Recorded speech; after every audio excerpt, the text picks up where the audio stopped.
go. Right, question 7. The matrix 1, 3, 0, 1 represents a transformation P. Describe fully the transformation P. You can either do the little unit square thing, or it's one that we recognise, isn't it?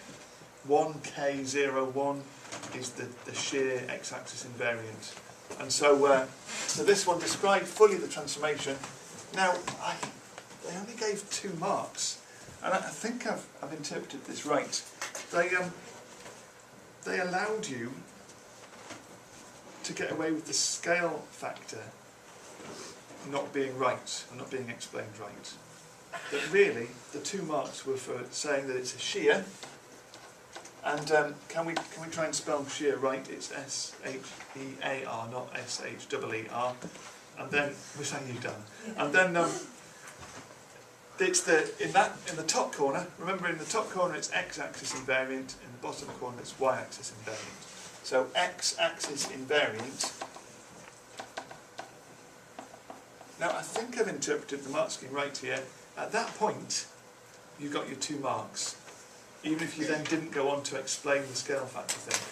Remember, what we're saying about the scale factor is that this number 3 here represents the fact that a point on the line y equals 1 moves 3 units to the right. So that's what we've got to explain. The easiest way of doing it is to say that the point 0, 1 goes to the point 0, 3. So no, it doesn't. That's a nonsense thing to write. Goes to the point 3, 1 moves 3 units to the right. So 0, 1, 3 units to the right would be 3, 1. Or give some example of how a point moves. But the mark scheme was really quite lenient and allowed you to say x-axis invariant. It allowed you to say parallel or along the x-axis.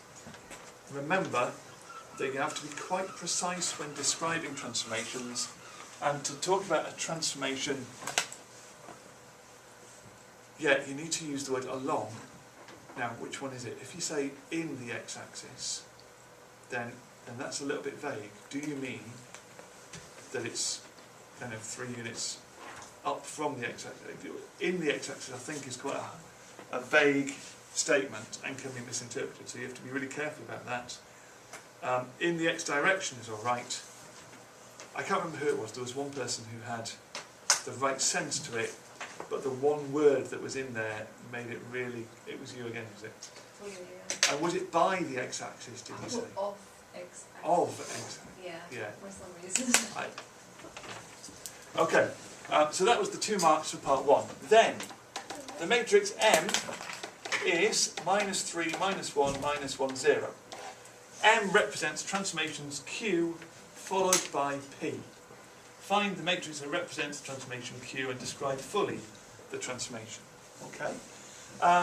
Remember, order of transformations of matrices, you put them the wrong way round, don't you? So if we're doing Q followed by P as being M, that's the equation that we're looking for to think through this. M is P times Q.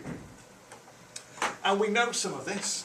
We know that P is the matrix 1, 3, 0, 1 times Q is equal to -3, -1, -1, 0.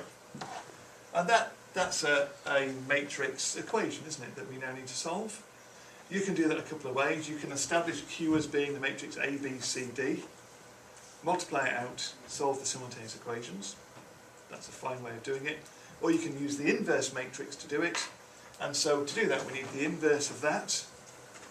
If we do the inverse of 1, 3, 0, 1, let's just do a little bit of working out for that. That is 1 over 1 times 1, take away 3 times 0. We swap the leading diagonal and we change the sign of the other terms. So that's our inverse matrix. So Q, if we pre-multiply both sides by the inverse, it becomes 1 minus 3, 0, 1 times -3, -1, -1, 0.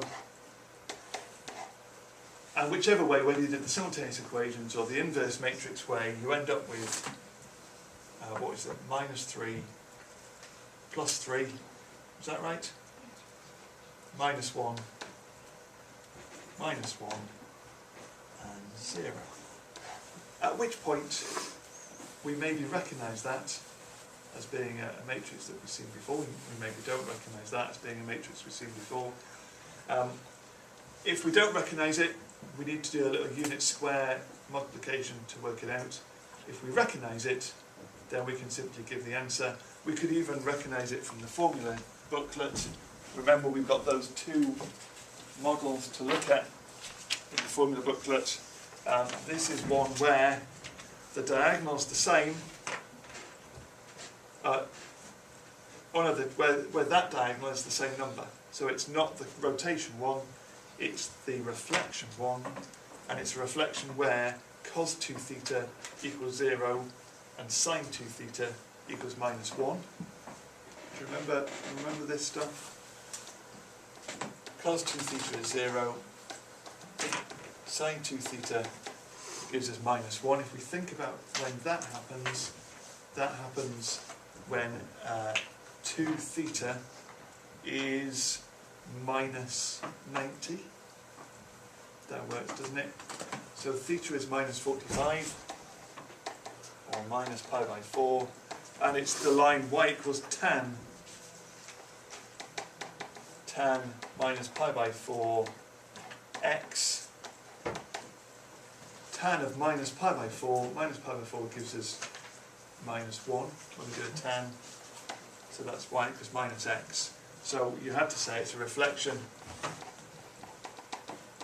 in y equals -x. You could do it with a unit square just as well, or you could just write that because you recognise that that's what it is.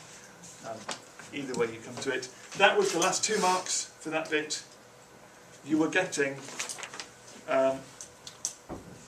1 mark for showing that you understood that equation, so PQ in that order. You were getting a 2nd mark for an attempt at multiplying a pair of 2x2 matrices, whether you were doing A, B, C, D or the inverse multiplied, and then 2 marks for your answer. So you got 1 mark for having 2 elements correct. Oh no, one mark for 3 elements correct, and then the 2nd mark if all 4 elements were correct, and then 2 marks for your description at the end of it. There we go. And that's question 7, maths.